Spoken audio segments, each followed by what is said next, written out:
Muchísimas gracias, José. Así que para la conversación de hoy vamos a estar hablando sobre la criminalización de la inmigración y yo me encuentro como la coordinadora de la red para rendir cuentas con la policía aquí en Carolina del Norte.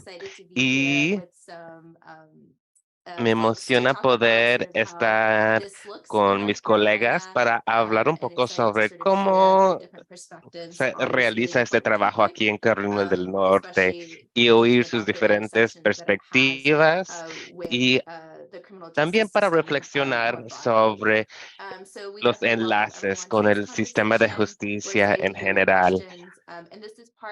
Nos emociona invitarles a esta conversación y esta es una parte de una serie de conversaciones para lo que se ha nombrado una vigilia para la justicia aquí en Raleigh. Estas conversaciones están como un acompañamiento a estas actividades en persona que se están actualizando aquí. Y sabemos que en estos tiempos el contexto es bien grave y la manera en cómo estos enlaces se realizan son complicados. Así que vamos a estar hablando al nivel federal y vamos a estar oyendo de personas que se han enfocado particularmente aquí en Carolina del Norte y al nivel local. Y quiero darle la oportunidad a nuestros participantes que se presenten y que hablen un poco sobre qué tipo de trabajo están haciendo en este contexto. Y se lo voy a pasar a Estefanía primero. Hey folks, my name is Stephanie Arteaga. I am the Buenas co-executive tardes, mi director of the nombre Carolina es Library Estefanía Network. We are the Arteaga, Carolinas soy only la legal nonprofit codirectora focused on ejecutiva de representing people in detention la Red de Migrantes de and criminal Carolina. proceedings. So other Y supervision es work una as de well. las únicas And we mostly organizaciones focus que se on trying to ensure enfoca that en low-income apoyar immigrants are personas accessing que legal están representation detenidas. and Hay muchas organizaciones que advocating on and se try to figure out how enfocan to en prevenir las detenciones push y the bill después de lo que ha against ocurrido, pero nosotros nos this enfocamos en pollution los que that we're están seeing en related to law detención enforcement and ICE. y hemos estado trabajando sobre esta intersección de la policía y la migra. Hi, good morning, everyone. My name is Habla Adriel. Adriel. I'm a staff attorney Buenos with the días Carolina Justice Centers todos. Immigrant Justice Soy Rights un Project. The abogado Justice Center aquí en more el broadly NC advocates Justice for Center active immigration que equality in North se Carolina, and our project enfoca specifically en provides general legal services to low-income sobre immigrants, as well as deshacer advocating la for pobreza aquí en prostitutes and Carolina escaped del migration. Norte y estamos trabajando sobre los derechos humanos y a nivel federal también. Muchísimas gracias a todos por estar aquí. Voy a estar compartiendo una presentación con las diapositivas de nuestros presentadores y vamos a compartir un enlace a la presentación también para ustedes. Y vamos a compartir ese enlace en las varios lugares donde estamos mostrando esta presentación. Pero nomás quiero empezar con un resumen de lo que estamos hablando de hoy. Así que una de las cosas que queríamos asegurarnos de hablar o abordar, particularmente con respecto a nivel federal, y yo creo que Estefanía y Adriel van a hablar un poco sobre la historia de largo plazo con estos temas, pero mientras estamos hablando sobre la inmigración como algo que a menudo se dice que impacta a la comunidad Latinx, hay que reflexionar sobre cómo el racismo opera en este contexto. Así que aquí hay un poco de información de Raíces, que es un grupo en Texas, y hicieron una investigación sobre cómo se mira esto con respecto a inmigrantes afrodescendientes. Así que miramos aquí que inmigrantes afrodescendientes tienen un mayor riesgo de deportación y vamos a oír un poquito más sobre esto y los riesgos de deportación de Estefanía. Pero aquí pueden ver que también están pagando multas más altas para poder salir de los centros de detención. Y también quería compartir un poco de datos que nos han ayudado porque nos preguntábamos qué significaba todas estas detenciones para los que están pagando taxes aquí en el estado. Y Alexandria es una de las personas que nos ayudó a hacer este gráfico y estaba investigando cuánto nos estaba costando estas detenciones como personas que pagan taxes. Y sobre 10 años averiguamos que estábamos gastando como 81.7 millones habían sido gastados en esto. Así que, aunque no eres una persona inmigrante, quizás esto todavía nos impacta. Yo no soy una inmigrante, aunque vengo de familia inmigrante, y nos impacta a todos. Y hay que hablar sobre estas motivaciones con respecto a estos temas. Voy a pasarle el tono a Estefanía, que va a hablar un poco más sobre la historia y de esto. Y Estefanía, quiero oír más de ti. Yo sé que vas a compartir algunas diapositivas, pero quiero oír un poco más sobre qué son los retos, cómo llegamos a este momento donde vemos la criminalización de inmigrantes y qué significa eso para nosotros. Y déjeme seguir adelante con tus diapositivas. Oh, y parece que estás en silencio. Sorry about that. Oh, discúlpame. Hey y'all, this slide is Buenas overwhelming, todos. so start a Así bit, but que let me get esta into it. diapositiva But tiene I want mucha to get grounded información, first in pero the nos quería historical context of enraizar what's en led un to mass contexto incarceration histórico in sobre cómo hemos just really the llegado buildup a of the immigration detention la system. So I encarcelación put que two estamos specific viendo hoy. timelines here, looking at the Así que early aquí 80s and the hay early dos líneas 90s. de tiempo, Where we see a lot of the empezando groundwork en los formed principios de los to 80 create y the systems that los we medios de question that los we have today. 90. Y So I aquí es started with donde the 80s vemos because that's closer el to the sistema que colonial tenemos 70s, hoy around the 70s, we started empezando. seeing a lot of shifts politically Y around further en esas criminalizing Black épocas communities in the country, miramos around muchos the cambios creation sobre cómo of las the comunidades campaign with the war on afrodescendientes drugs. And at habían the sido same time, we started criminalizadas seeing en that los same Estados narrative Unidos, being driven down in particularmente en Latin la guerra America contra las drogas. Y through eso se había a lot of push for llevado a more cabo mass incarceration in different internacionalmente countries as también. well. Y At the miramos same que historical time, we're also looking at a estos significant mismos U.S. military tiempos había intervention un in Latin empuje America. We see para civil más wars in El encarcelación. Salvador. Y There's miramos que uprisings in Nicaragua en that led otros to a lot of países hay migration to the guerras U.S. civiles, And we hay also otros see contextos políticos Reagan que building up his resultaron campaign en with una Nancy aumentación Reagan de around trying inmigración to end a the war los on Estados drugs. They were kind of a Unidos. big puppet Y of that. That miramos was que very los popular in the presidentes 80s. el I forgot the presidente name of the doll. Reagan There con was su a doll that was trying esposa to teach kids to tenían fight como una crime, be against mascota o algo así en la que estaban drugs. usando So para we see this combatir las narrative drogas. Ni really recuerdo building el up. We nombre, see around pero this time the creation miramos of the como first civil esta rights prison narrativa que in se the estaba U.S. in Louisiana desarrollando sobre as a combatiendo mass las sustainment drogas. of Y enslavement. We also see the creation of the first hay la corporate-owned jail primer, in the country that la used to be primer called cárcel Corrections que Corporation of America, era known as privada, CIVIC for folks in the immigrant rights fue space. construida en estas That is a known épocas. name. It's one of the big Y players that has one of the has large era detention centers esa in the U.S. And we see these corporación que CCA popping construyó up esa cárcel throughout the es uno de world, los nombres más particularly. grandes que And then sigue in the en 80s, we also haciendo see, ese so tipo as de Reagan is trabajo hoy. relinquishing Así this que Mientras el presidente estaba promoviendo esta narrativa contra las drogas, miramos que a la misma vez él se está tratando de enraizar con comunidades latinas. Por ejemplo, él fue la persona que desarrolló la identidad hispana, ¿verdad?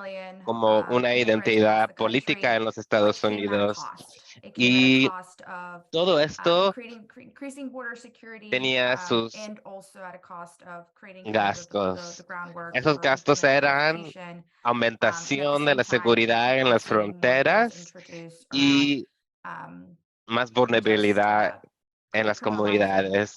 Y hay más y más ejemplos de legislación criminalizando comunidades por la pobreza que empiezan a promoverse en estas épocas. Era como esta mentalidad de la guerra contra las drogas. Y algo que se me olvidó mencionar, que en los 80s estamos mirando como una aumentación de inmigrantes o pues individuos de Latinoamérica a los Estados Unidos. Y eso es porque la Guerra Fría se movió para allá. En 94 a 96 miramos que hay dos leyes bien significativas. Una que es la IRA por sus siglas en inglés, y esta ley es la cual resultó en el programa 287G. Y estamos mirando un contexto en cual particulares crímenes se están usando como una justificación por cual la gente debe de mantenerse en detención. Miramos que en las cortes de inmigración hay más y más casos donde particulares ofensas o crímenes se están usando para prevenir que la gente puede realizar la ciudadanía en el futuro. Miramos que hay las leyes de 3 errores y eso es todo, o la narrativa de el super predator que fue promovido por la presidencia. Y también vemos NAFTA, la ley de los Estados Unidos, que estaba afectando las cifras de inmigración a los Estados Unidos también.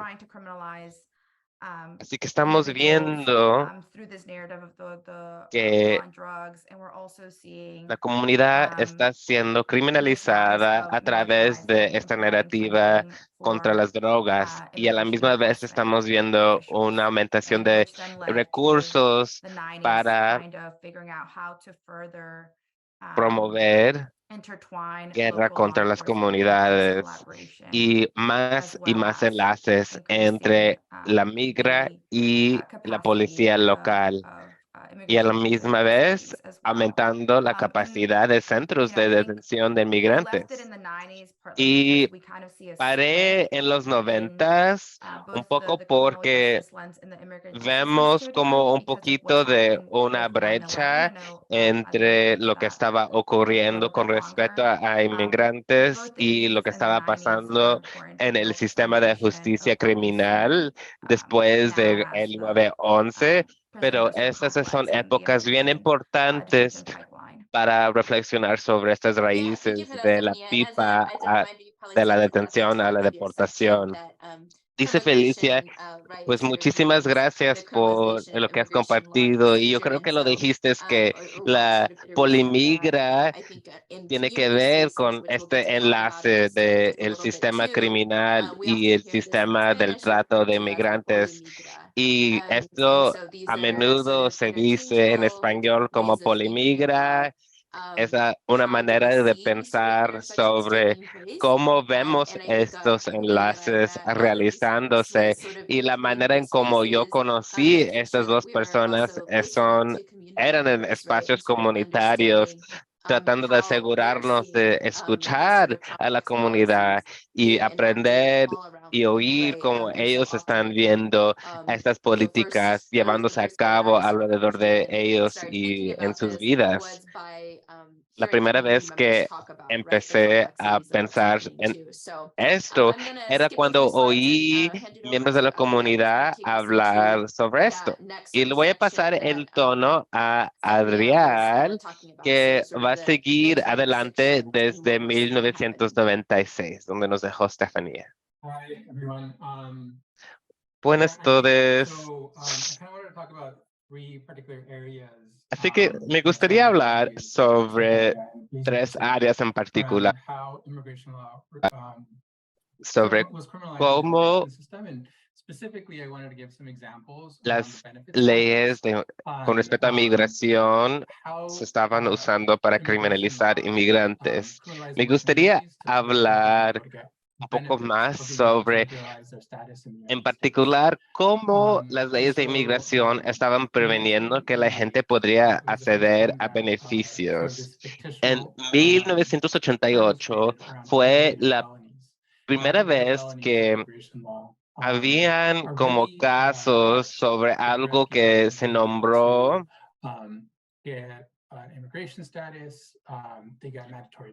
delitos agravados. Estos tipos de delitos se estaban etiquetando como delitos que no podrían dejar que esa persona podría seguir ciudadanía y por lo cual supuestamente esa persona merecía que su deportación sería acelerada. Y esa ley empezó con 3 tipos de delitos agravados, que eran asesinato, el trafiqueo de drogas y el trafiqueo de armas.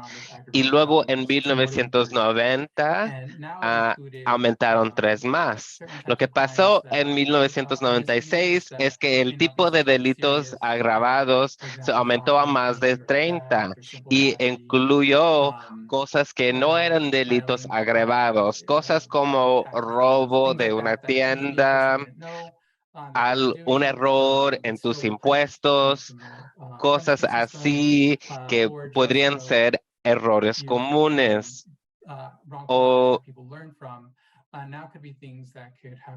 hay situaciones en la vida cuando alguien es joven que después de estos cambios podrían resultar en que personas por el resto de su vida no podrían acceder los beneficios y oportunidades que merecían.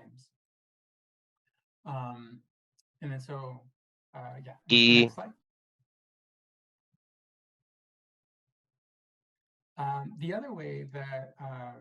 la otra manera en cómo las leyes con respecto a migración son criminalizadas es la aumentación de seguridad en la frontera. Y después de 9/11, ahí podemos ver mucha más conversación sobre la militarización de la frontera y hay más discusión sobre la violencia en la frontera. Y el gobierno federal usó esta narrativa para construir la figura del terrorista y para limitar los derechos que se pueden acceder en las fronteras, para empezar a construir las paredes en las fronteras. Y algo que es importante decir es que eran 19 personas que eran parte de 9/11, pero ninguna de esas 19 personas fue alguien que entró por una frontera. Pero aún así el gobierno federal usó el miedo para poder aumentar la militarización de la frontera.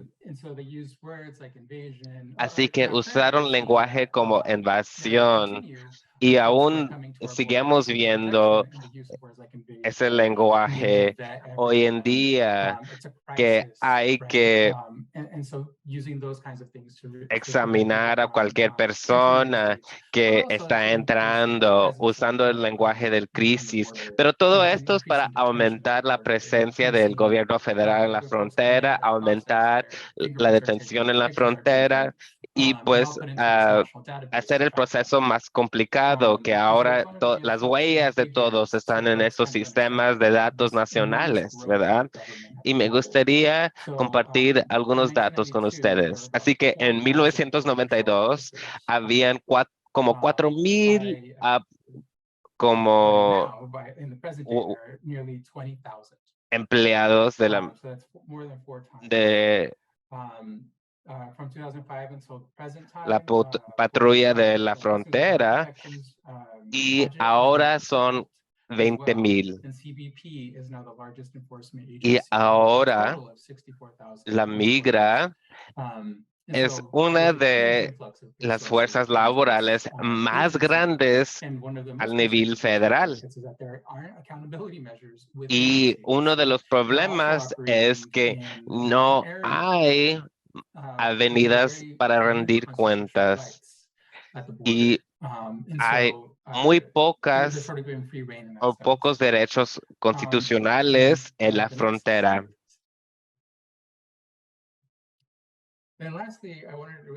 Y nomás quería hablar un poco sobre la aplicación o ejecución de la ley, ¿verdad? Y sabemos que la inmigración es un tema de ley civil, pero algo que aprendimos de los principios de los 2000 es que había una ley que fue aprobada en 2001 que requirió que agencias federales compartieran información. Y en esos tiempos me recuerdo que el presidente y el Congreso estaban de acuerdo, ¿verdad? Estaban tratando de promover otra ley que se llamaba el Patriot Act, que estaba vigilando a los ciudadanos de los Estados Unidos. Y esto es algo que estaba de acuerdo con mucha de la población por lo que habían promovido en la comunidad a través del lenguaje y lo que estaba diciendo antes. Pero hoy el gobierno federal está usando esto para realizar su programación. Y lo que empezaron a hacer era un programa que se llama Secure Communities o comunidades seguras. Y la meta era que en 3 años el gobierno federal iba a estar en cada cárcel en los Estados Unidos. Y una de las metas era que estas cárceles y prisiones al nivel local y en los condados, era que cada persona que trabajara ahí iba a compartir las huellas de las personas que estaban detenidas ahí a el sistema de datos centrales. Y para poder vigilar y averiguar si esa persona había cometido algún otro delito o si estaban siendo perseguidos por la migra.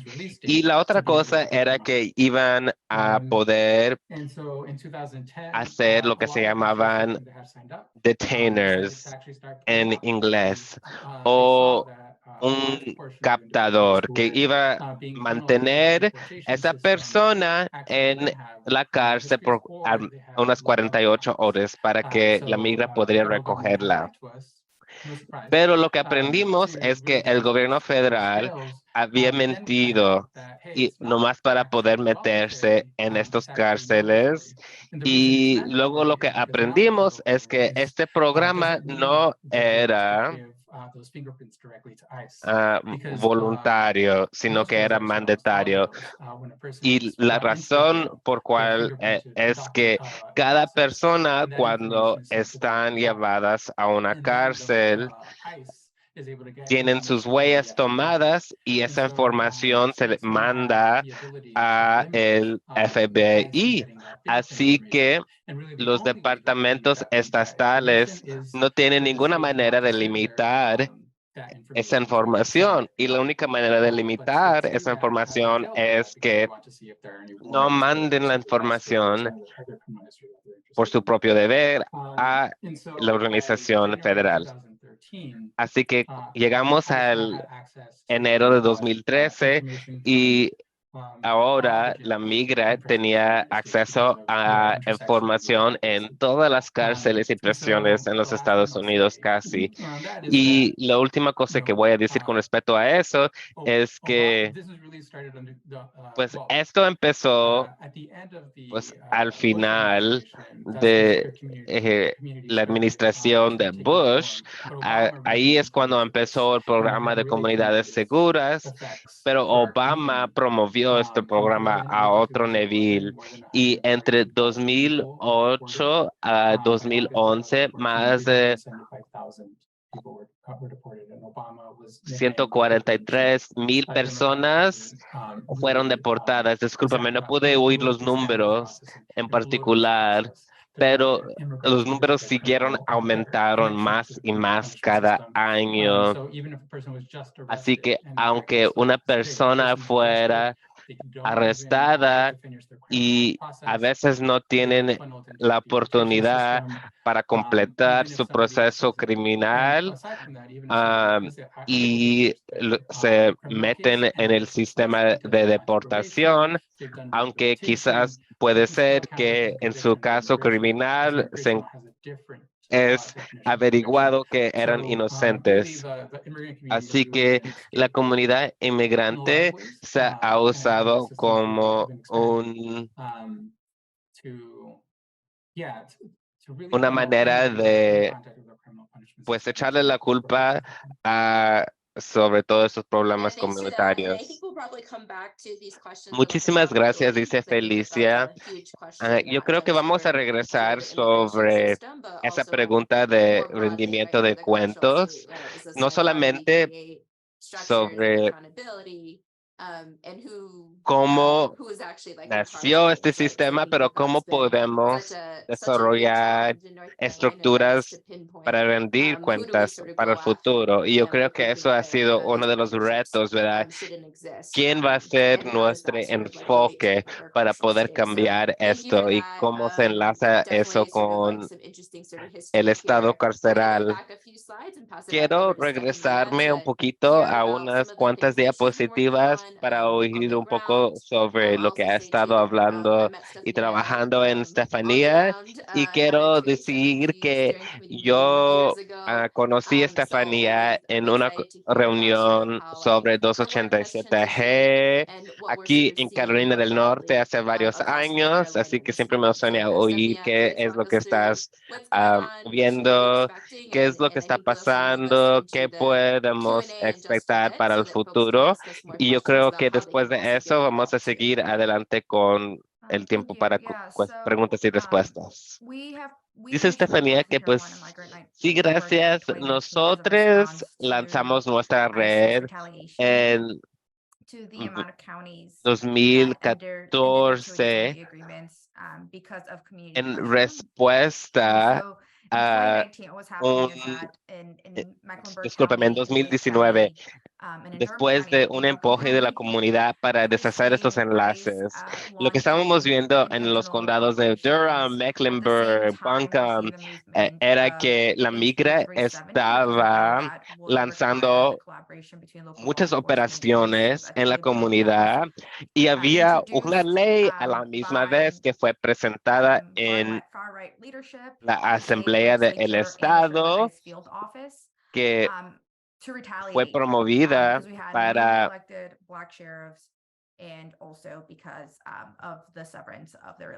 tomar represalias contra la comunidad por haber deshacido esos enlaces. Y lo que estábamos viendo era que habían muchas personas que se estaban poniendo en posiciones en riesgo de deportación por su contacto con la policía. Y sabemos que esto está de acuerdo con la manera en cómo comunidades afrodescendientes son sobre representadas en vigilancia por la policía. Y desde entonces hemos visto muchos cambios. La pandemia del COVID ha cambiado mucho sobre cómo la gente se ha movido y detenido en el estado. Hay gente en Carolina del Norte que fue detenida en Georgia porque ahí hay un centro de detención que es uno de los más grandes del sureste. Pero lo que vimos era que en Stewart era donde las mujeres fueron detenidas y en Irwin era donde los hombres. Y lo que oímos era que en Irwin habían unos casos de esterilización forzada en mujeres inmigrantes detenidas ahí, cerraron ese centro de detención y el centro de Stewart ahora es donde mandan a toda la gente. Y eso resultó en otros cambios ahí, ¿verdad? Que ahora están tratando de detener la gente en los centros de detención, pero más en cárceles y en prisiones. Y sabemos que hay gente que está detenida en cárceles rurales sin acceso a comunidad. Y no sé si mencioné esto, pero gente que están en proceso de deportación no tienen derecho a un abogado. Así que eso resulta en casos bien difíciles donde esta gente tiene que enfrentarse a el sistema de la polimigra. Y quiero decir que vemos más y más detenciones de gente que han estado en contacto con el sistema de justicia.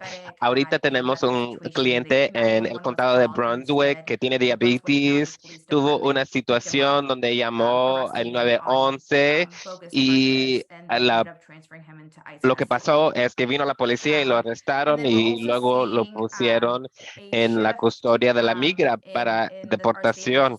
Y también lo que estamos viendo es un cambio en la legislatura estatal donde están tratando de enforzar el poder de la polimigra con estos intentos a pasar leyes haciendo que estos enlaces sean mandatorios.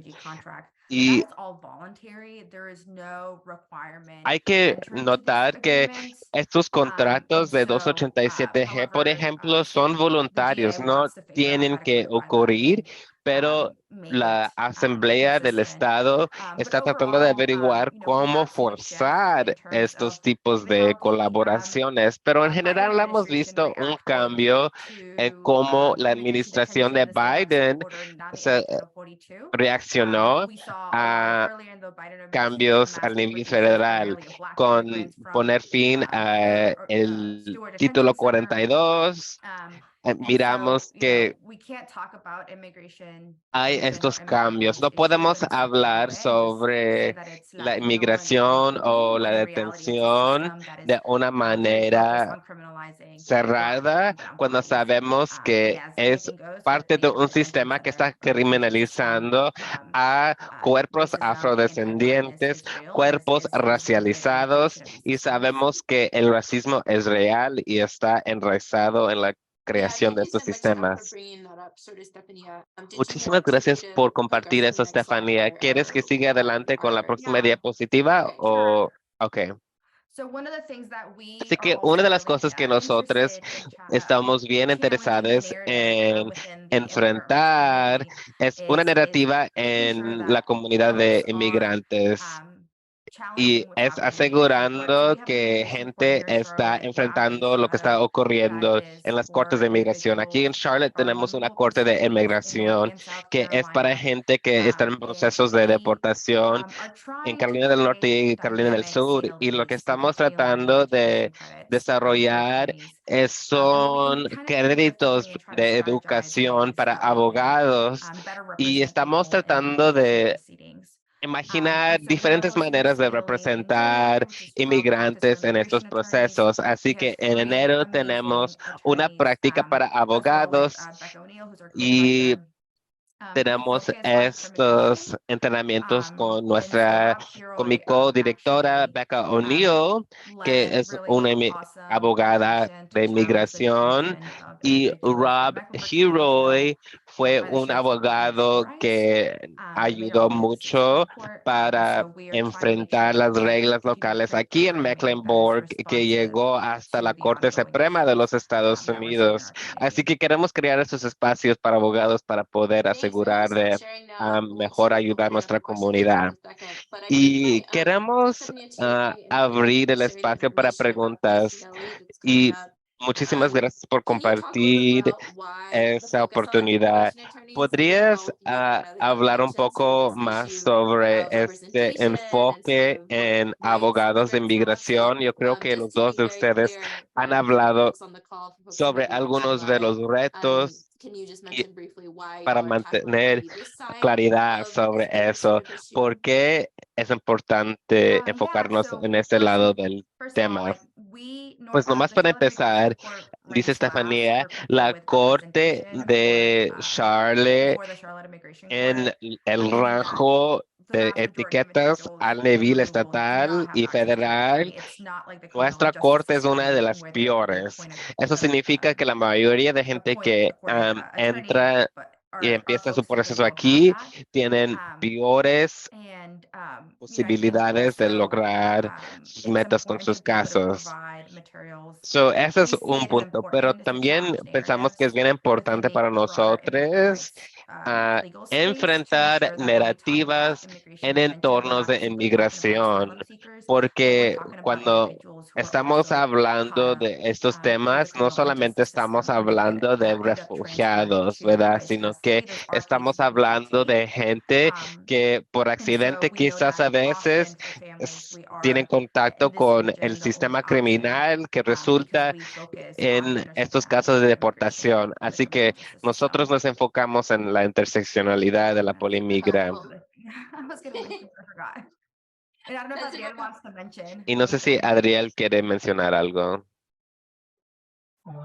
The only thing I'll add is that La it takes a única cosa lot que to yo make agregaría policing es even more que complex. leyes de inmigración son And complejas especially y the se sigue filing rules siendo are very más y complex. más compleja, en And particular for the leyes folks con that are respecto seeking a asylum, refugiados. Desafortunadamente para gente usually they just que can't get the United States. They don't have están any resources or ah, spending all the resources to get back to buscando where they're asilo, facing. It's muchas veces not no a very tienen achievable, very complex recursos system, y and very luego complex están process as enfrentando well este as sistema the bien law. And complejo so I think having an y attorney yo increases creo their que ability to teniendo un get abogado assistance aumenta probabilidad exponentially. de In poder addition to that, I recibir think it's really just asistencia. a very Además de complex government. eso, yo creo que es bien They interesante hire pensar en los refugees valores del to gobierno fight federal people that que they don't get relief, but they contrata don't actually provide abogados funding para la so migra that para que no unrepresented sean individuals can get am, an appointed attorney para if que they no can't puedan pay for it. ganar And sus so casos, pero I no would just add brindan that to what you said abogados is that para we in que la gente nonprofits, puede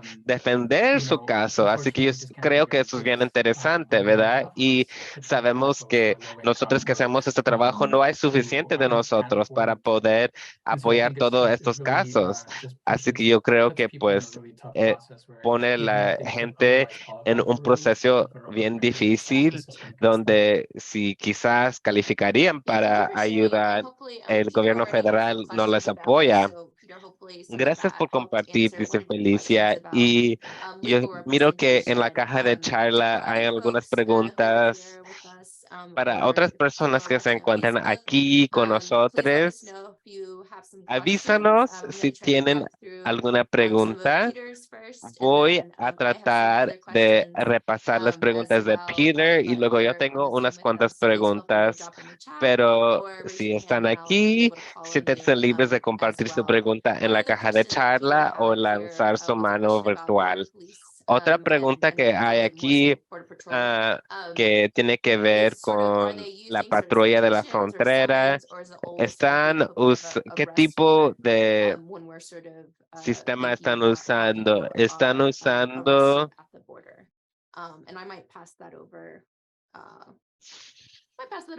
citaciones, están usando If my response will be completely responsive. So Peter, if you want more information about llamamientos. the context of your question. Dice Adriel, yo puedo tratar de responder y si quieres agregar más información puedes, pero hay diferentes maneras sobre cómo alguien puede ser detenida en una frontera. Por ejemplo, alguien puede presentarse en una frontera y luego los ponen en un centro de proceso y el gobierno quizás los pone en un centro de detención para poder esperar su caso. En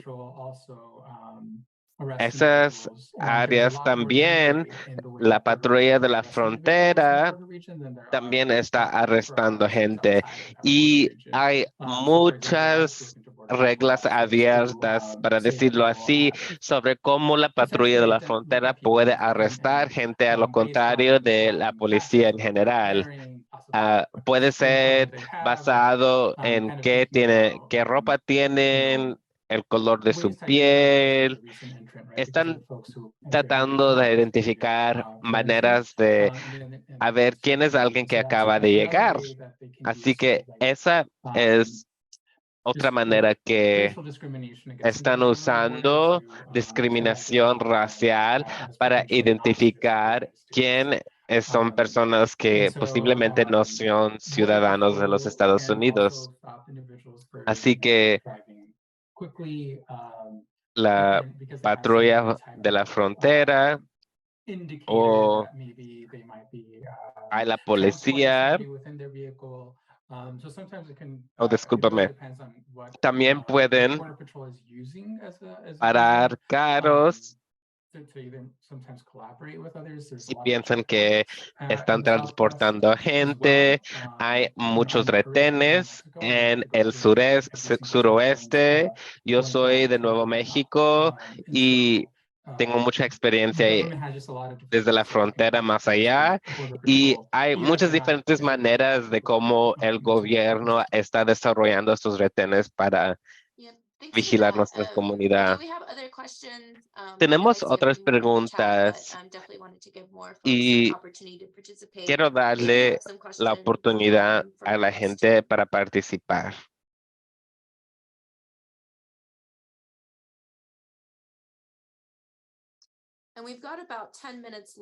Nos quedan como 10 minutos, así que una de las cosas que sí quería preguntarles brevemente, porque una de las metas de esta vigilia es asegurar que la gente aprende cómo pueden tomar acción localmente o hay una pregunta en la caja de charlas sobre acciones que pueden ocurrir a nivel federal. Así que mi pregunta para ustedes es dónde ven oportunidades para rendir cuentas y dónde la gente puede enlazarse con este tema.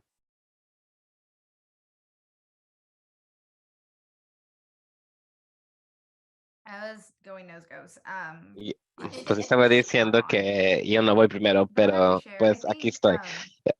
Déjeme compartir. Yo creo que pues nomás pensando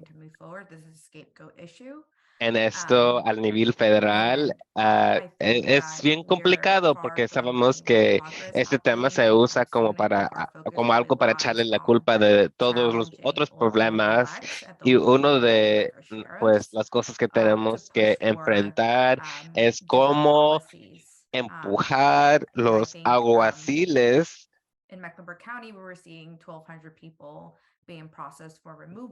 locales para cambiar sus prácticas. En Mecklenburg County estamos viendo más de 200%, estábamos viendo más de 200 personas ponidas en procesos de detención por las prácticas anteriores y ahora que hemos logrado poner a cabo eso, pues es un gran beneficio a la comunidad.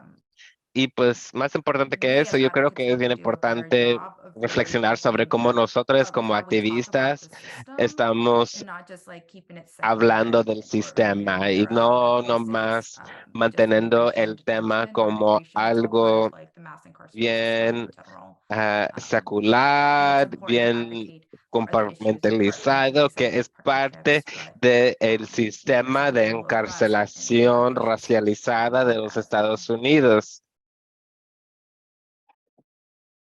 Yeah, I think Y sí, dice Adriel, yo creo que es una pregunta difícil debido a los sistemas que existen, pero yo creo que definitivamente un poco de autorreflexión de cada persona sobre qué significa criminalizar a la gente, pero yo creo que también rindiendo cuentas con la gente que hemos elegidas a oficinas locales.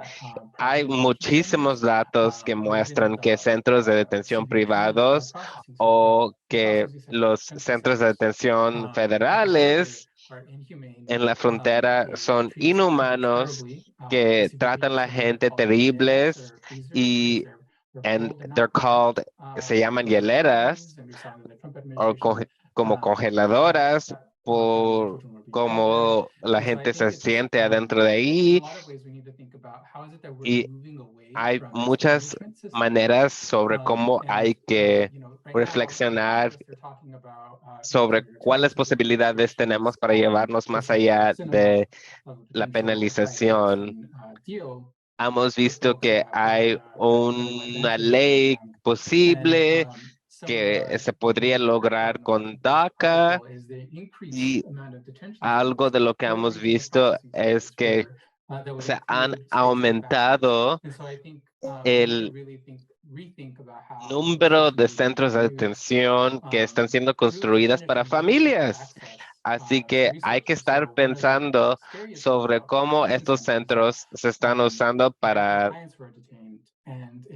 limitar el acceso a beneficios de estas personas y de los derechos de estas personas. Y yo he tenido muchos clientes que han sido detenidos y es bien difícil de comunicarte con ellos. Es bien caro hacer una llamada por teléfono y es bien difícil recibir documentos para un caso. Y pues de nuevo, el sistema está construido en contra de ellos. Y yo creo que pues hay que reflexionar sobre por qué estos sistemas están tan enlazados y nombrar eso.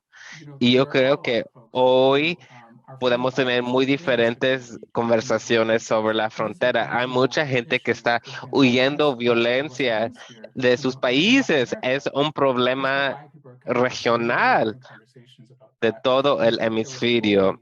Y yo creo que había una encuesta que aprendió que 75% de personas querían un sistema de asilo mejor para poder acceder protecciones, ¿verdad? Así que la gente quiere un sistema que le da la bienvenida a la gente. No queremos estar penalizando a la gente, no queremos estar traumatizando a la gente, no queremos estar creando más restricciones, porque las políticas que se han usado durante los últimos cuantos años es una política de disuasión para poner miedo en la gente para que no vengan. Y eso es una narrativa que tenemos que combatir. Muchísimas gracias por eso, dice Felicia. Yo creo que ese elemento de las narrativas es algo bien importante y algo que hay que seguir enfocándonos en este trabajo. Y nos quedan 3 minutos y me gustaría darles la oportunidad de hacer unas cuantas cosas. Yo creo que alguien de este equipo va a compartir una carta para la visual, así que si ustedes están mirando, si se encuentran en el Zoom ahorita y si no se han registrado en esa carta para la vigilia, ponen su firma. La próxima conversación que vamos a tener va a ser sobre las condiciones dentro de centros de detención. Y nomás para cerrar, quiero repasar que Estefanía mencionó esta oportunidad de educación para abogados. Así que si ustedes son un abogado, si conocen un abogado, manténganse en contacto con Estefanía. Tenemos otros recursos que vamos a compartir también que hablan sobre este tema para grupos particulares. Hemos mencionado un poco sobre algunas conversaciones en nivel federal y algo de lo cual nos estamos preparando aquí en Carolina del Norte es que va a haber otro empuje para tratar de forzar que la policía local colabora con la migra. Así que manténganse en contacto con la ACLU, con el Centro de Justicia de Carolina del Norte. En enero y febrero vamos a seguir luchando contra estas leyes que están atacando nuestras comunidades. Así que manténganse en contacto con respecto a eso. Y Adriel, no sé si tienes alguna otra solicitud del Centro de Justicia. Yes, I'm watching a poll right now. Last year Y when they come to these events, they ask how they ahora and so these are voy a if you want to compartir answer, una the poll just encuesta con launched ustedes. about the ways you're looking to Acabo support de the website. lanzar If you la answer those, we can get in contact encuesta. with you somewhere down the Si line when these ustedes issues start cropping up in our legislature. pueden llenar esa Please feel free to answer encuesta, that, and sería we'll una get in touch ayuda again. para nosotros. Thank you. Así que muchísimas gracias a todos por unirse y hay más información en la caja de charla. Muchísimas gracias a nuestra intérprete de hoy y vayan a Raleigh, que estén en comunidad y trabajen con la gente con respecto a este tema. Muchísimas gracias por unirse hoy.